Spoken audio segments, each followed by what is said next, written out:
So back to part 4. All right. High time to waken out of sleep. All right. So again, let's pick it up here at verse 5. For like all that is made in the world have a beginning and an end, the end is manifest. And again, I already broke it down to you, 2nd Ezra 6 and 9. Esau is the end of the world, meaning the ending of the age. And Jacob, you 12 tribes, you Negro, Latinos, Native Americans, Jacob is the beginning of it that followed. You represent the new age because Yahushua is setting up his kingdom here. All right, and the elected Israelites will be the governing bodies to the kingdom. All right? You're co-heirs to the kingdom, and you're going to be the immortal God, kings, and priests of the earth. And that's it. That's the everlasting kingdom. Nobody else is ever going to rule. All right? All right. So, even the times also of the highest have plain beginnings and wonder and powerful works and endings and effects and signs.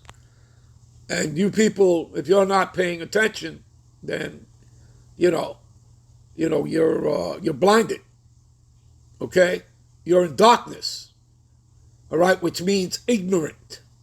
Okay, you understand that? You're in the congregation of the dead, meaning that you're dead from the neck up. You understand? All right. All right. So, and everyone that shall be saved shall be able to escape by his works, by faith, whereby ye have believed. Believed what? The report, Isaiah 53 and 1. These scriptures. You understand? The testimony. Okay? Verse 8. They shall also what? Shall be preserved from the said perils. You see, they're going to have that, the what. As you read, Ezekiel 9 and 4 talks about the mark. That's the what. Okay? Which is also known, right? In Revelations, the 7th chapter. Give me a minute. That the what in Revelations, the 7th chapter, is known as the seal. Okay? Just as you read Ezekiel 9 and 4, it talks about a mark, right? That mark also represents the word seal. Okay? It's the what. All right? So it's a spiritual mark, a spiritual seal, so that the angels can see, so that you won't be a part of the destruction. Okay? Because that's basically what it means. Okay? That you are preserved. All right? You have that mark, so the angels will preserve you. All right? From the destruction that's coming on the earth. All right, so saying, hurt not the earth, neither the seed nor the trees, till we have sealed the servants of our God, power, right? That's what God means, power, in their foreheads.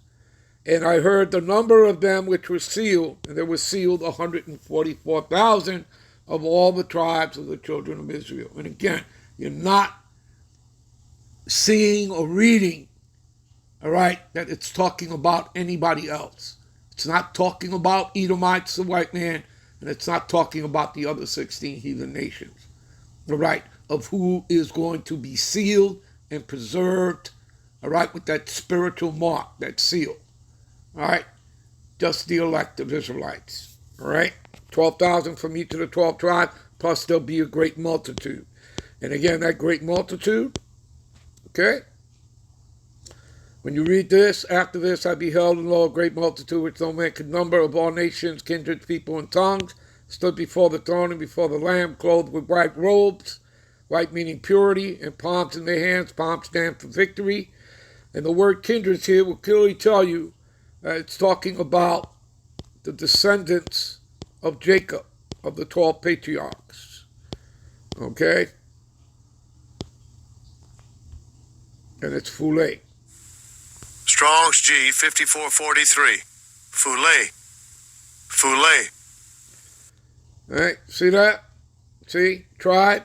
In the New Testament, all persons descending from one of the 12 sons of the patriarch of Jacob. So you see, that's not talking about Gentile heathens, okay? It's not talking about them, is it? Right? It's not talking about them, is it? Right? After this I beheld, lo, a great multitude which no man could number of all nations. Are not the Israelites scattered into all nations? Yes, we are. All right? So you see, it's in reference to the Israelites that are scattered abroad. James 1:1, people. All right? The dysphoria. All right? The scattering. Give me a minute. So now you understand what it means that they shall be preserved from the said perils. Do you understand? And again, people, this is how the scriptures are read. You go, you read a scripture, and then you go to your precepts. All right? Do you understand? All right? It's your precepts that connect the dots. When the dots are connected, now that drawing, that picture is revealed to you. Do you understand? Okay? In other words, it brings clarity. You understand? All right? The prophecies, the parables, the dark sayings, your precepts, it all brings clarity. All right? And shall see my salvation. So those that are preserved from said perils shall see my salvation, meaning deliverance, in my land, within my borders, for I have sanctified them for me from the beginning. Didn't I already take you there? Give me a minute. Right? Before I formed thee in the belly, I knew thee, and before thou camest forth out of the womb, your mother's womb, I sanctified thee. Right? Didn't I take you there already? Which means is to be made holy and separate, and I ordained thee a prophet unto the nations. Right? Now give me a minute. All right, you see the word election here, right? We're going to click on that, eklage. Strong's G 1589. Eklage. Eklage. Now you see the act of picking out, choosing, right? Many are called, few chosen, right? The act of the Most High's free will by which before the foundation of the world, right, before the world began, he decreed, another word for decreed is ordained, blessings to certain persons. You're going to find out those certain persons are within the nation of Israel, among you Negro, Latino, Native Americans. He decreed a decree, right, made from choice by which he determined to bless certain persons through Yahweh Shai the Mashiach by grace alone, by his mercy, Yahweh Shai's mercy. A thing or a person chosen, see, of God's elect, right? Go up, click root word etymology, pick out, choose, to pick out, choose for oneself, choosing one out of many, many are called, few chosen. Remember, it's the Lord that chooses you. Ye have not chosen me, but I have chosen you, St. John 15:16, right? C, of the Most High choosing whom he judged fit to receive favors and separate from the rest of mankind. See, that's being sanctified. Okay? To be particularly of his own, to be attended to continually by what? His gracious oversight, which is done through the angels, i.e. who? Israelite. It doesn't say the world. It doesn't say Edomite. It doesn't say all 18 nations. All right? Among you Negro, Latinos, and Native Americans. There you go. Give me a minute. Okay, we'll end this here. Hopefully you were all edified. I'm on to the next one. Shalom.